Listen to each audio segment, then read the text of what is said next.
केकड़ा एक ऐसा जीव है जिसे बहुत कम ही लोग पसंद करते हैं, लेकिन केकड़े को नापसंद करने की आखिर क्या वजह है। केकड़े यदि किसी इंसान को काट ले तो उसे असहनीय दर्द हो सकता है, इसलिए आमतौर पर केकड़ों से दूर रहने की ही सलाह दी जाती है। लेकिन असल में केकड़े इंसानों के लिए बहुत बड़ा खतरा नहीं होते जितना कि उन्हें समझा जाता है। लेकिन कुछ जीवों के लिए केकड़े किसी दुश्मन से कम नहीं है। धरती पर केकड़ों की 4500 से अधिक प्रजातियां पाई जाती हैं और अधिकांश प्रजातियां खारे पानी और समुद्र में ही रहती हैं। इंग्लिश में केकड़ों को क्रैब कहा जाता है, ये तो आप सभी जानते हैं। ये जीव अपने आप में किसी रहस्य से कम नहीं है। केकड़ों के बारे में ऐसी बहुत सी बातें हैं जिन्हें जानकर आप हैरान हो जाएंगे। केकड़े की एक ऐसी भी प्रजाति पाई जाती है जिसका खून नीले रंग का होता है और यह 10 लाख रुपए से भी अधिक कीमत में बेचा जाता है। दोस्तों, ऐसे ही और भी फैक्ट्स केकड़ों के बारे में हम आज की इस वीडियो में जानेंगे। बस आप वीडियो में आखिर तक हमारे साथ बने रहें। वैसे तो दुनिया के सभी समुद्रों और कोनों में क्रैब्स पाए जाते हैं, लेकिन साउथ पैसिफिक ओशन में स्थित क्रिसमस आइलैंड इनका एक गढ़ माना जाता है। इस आइलैंड पर क्रैब्स की 20 से अधिक प्रजातियां रहती हैं और इन प्रजातियों के साथ ही टर्टल्स की 2 इंडेंजर्ड स्पीशीज भी रहती हैं, green turtle and hawksbill turtle. Crabs इन दोनों प्रजातियों के टर्टल्स के लिए किसी काल से कम नहीं है। बेबी टर्टल अंडे से बाहर आते ही समुद्र की ओर भागना शुरू कर देते हैं, लेकिन बीच में ही क्रैब्स उनका शिकार कर लेते हैं। क्रैब्स असल में रेत के अंदर घात लगाए बैठे होते हैं और जैसे ही उनके पास से कोई बेबी टर्टल गुजर रहा होता है वो उन पर अटैक कर देते हैं। बेबी टर्टल असल में क्रैब्स के लिए एक आसान शिकार होते हैं। यदि ये नन्हे टर्टल अपनी जान बचाकर समुद्र तक पहुंचने में कामयाब हो भी जाते हैं, तब भी इनके सुरक्षित बचने की कोई गारंटी नहीं होती, क्योंकि समुद्र की लहरें वापस इन्हें तट पर धकेल देती हैं और एक बार फिर इनका आमना सामना क्रैब्स के साथ हो जाता है। लेकिन ये इन नन्हे टर्टल्स की आखिरी मुलाकात होती है, क्योंकि क्रैब एक ही बार में इन टर्टल्स को अपना भोजन बना लेते हैं।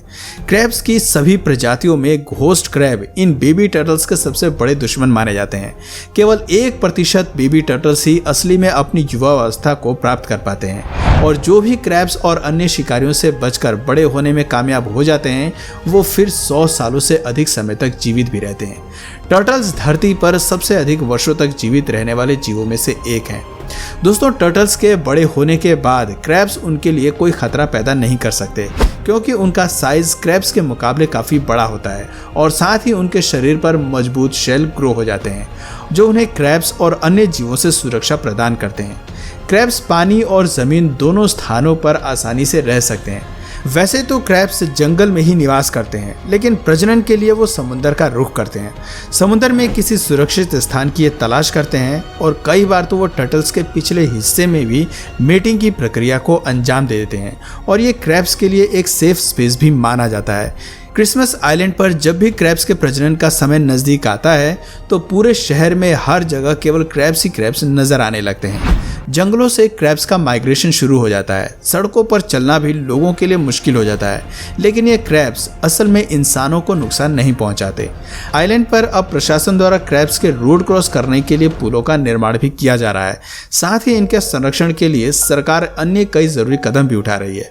क्रिसमस आइलैंड के अलावा क्यूबा में भी बहुत रोचक नज़ारा देखने को मिलता है। लोगों के घरों में, स्कूलों में, पार्क में, बाजारों, ऑफिसों में हर जगह केवल क्रैब्स ही क्रैब्स देखने को मिलते हैं। समुद्र में जाकर मादा और नर आपस में मीटिंग करते हैं और मीटिंग के करीब 1 से 2 हफ्ते बाद मादा अंडे देने के लिए तैयार हो जाती है। मादा क्रैब्स एक बारी में 1 लाख से 5 लाख अंडे देती है, लेकिन ये सभी अंडे एक बारी में नहीं दिए जाते। 1 हफ्ते का समय मादा को सभी अंडे देने में लगता है।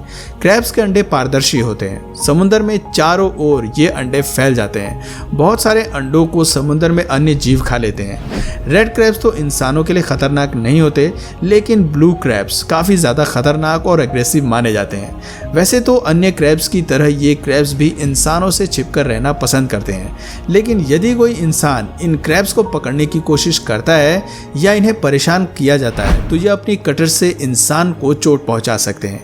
इनके कटर्स काफ़ी ज़्यादा स्ट्रांग होते हैं। इनसे इंसानों को न सिर्फ दर्द होगा बल्कि स्किन डैमेज हो सकती है और इन्फेक्शन भी फैल सकता है। ब्लू क्रैब्स असल में क्रैब्स की अन्य प्रजातियों के लिए भी खतरे से कम नहीं है।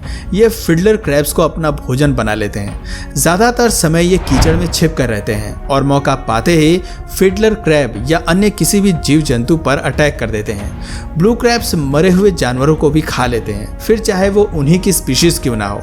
इनको लेकर साइंटिस्ट एक एक्सपेरिमेंट भी कर चुके हैं जिसमें ब्लू क्रैब्स के साथ एक मरे हुए ब्लू क्रैब्स को रखा गया और वो उस डेड ब्लू क्रैब को खाने लगा। क्रैब्स के अलावा अन्य कई प्रजाति के जानवर भी अपने मरे हुए साथियों की डेड बॉडी खाने में किसी प्रकार का संकोच नहीं करते हैं। तो वहीं हर्मिट क्रैब्स भी बहुत ही खतरनाक होते हैं। ये तो अपने शिकारियों के साथ एक प्रॉपर युद्ध करते हैं और उसके बाद उनको शिकार बना लेते हैं। इनकी सूंघने की शक्ति भी बहुत तेज होती है। हर्मिट क्रैब्स छिप कर रहना पसंद नहीं करते। कोई भी गंध मिलते ही ये अटैकिंग मोड में आ जाते हैं। क्रैब्स की सबसे खतरनाक स्पीशीज में से एक है कोकोनट क्रैब्स। ये बहुत ही पावरफुल क्रैब्स होते हैं। इनकी लंबाई 1 से लगभग 1.5 मीटर तक ही होती है और इनका वजन करीब 5 किलोग्राम तक होता है।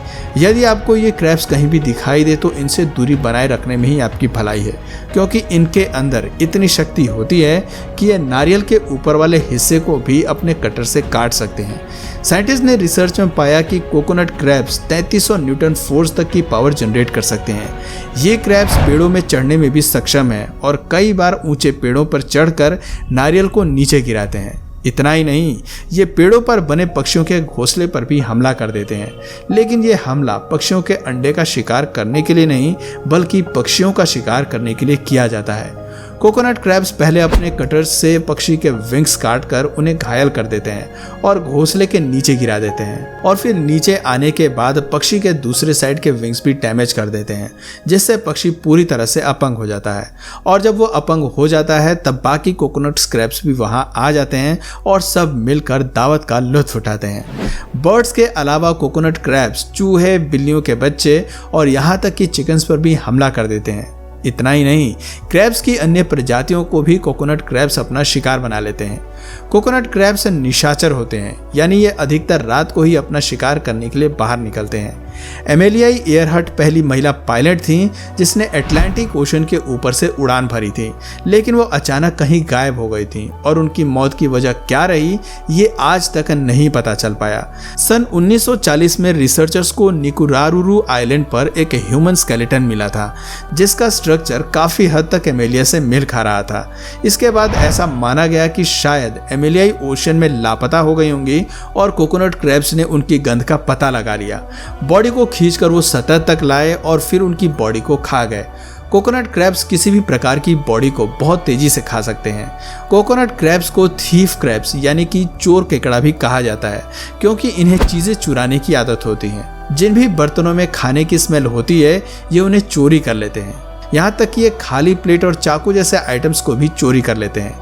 रिसर्चर्स को हैरानी तब हुई जब कोकोनट क्रैब ने एक पर्यटक का कैमरा चोरी कर लिया था। इसके अलावा कपड़े, जूते और टॉर्च जैसी चीज़ों को भी ये अक्सर चोरी कर लेते हैं। दोस्तों, पिछले कुछ सालों में क्रैब्स की कुछ प्रजातियों को नुकसान पहुंचा है। क्लाइमेट चेंज के कारण क्रैब्स को वातावरण के अनुसार एडजस्ट करने में परेशानियां आ रही हैं। यूरोपियन ग्रीन क्रैब्स का इस्तेमाल कर लिक्विड बनाए जा रहे हैं। हर साल 1.5 लाख टन से अधिक क्रैब्स को सी फूड के तौर पर इंसान खा जाते हैं, तो वहीं हॉर्स शू क्रैब्स को उनके खून के कारण मारा जा रहा है।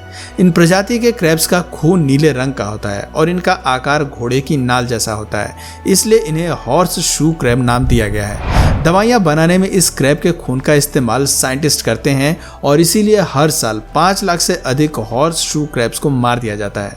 तो दोस्तों, उम्मीद करते हैं कि आप समझ गए होंगे कि क्रैब्स इंसानों के लिए खतरा नहीं है जब तक कि उन्हें परेशान न किया जाए। दोस्तों, आप में से किस किस के इलाके में ये केकड़े पाए जाते हैं नीचे कमेंट करके ज़रूर बताइए। और अगर इस वीडियो से आपको कुछ नया जानने या सीखने को मिला या फिर इंटरेस्टिंग लगा तो प्लीज़ इस वीडियो को एक लाइक करके अपने फ्रेंड्स और फैमिली में से ज़रूर शेयर करें। और यदि आप इस चैनल पर नए हैं तो प्लीज़ इस चैनल को सब्सक्राइब करके बेल नोटिफिकेशन आइकन को ऑन कर लीजिए ताकि हमारे आने वाले वीडियोज़ आप मिस न करें। मिलते हैं फिर किसी वीडियो में नए टॉपिक के साथ, तब तक के लिए नमस्कार।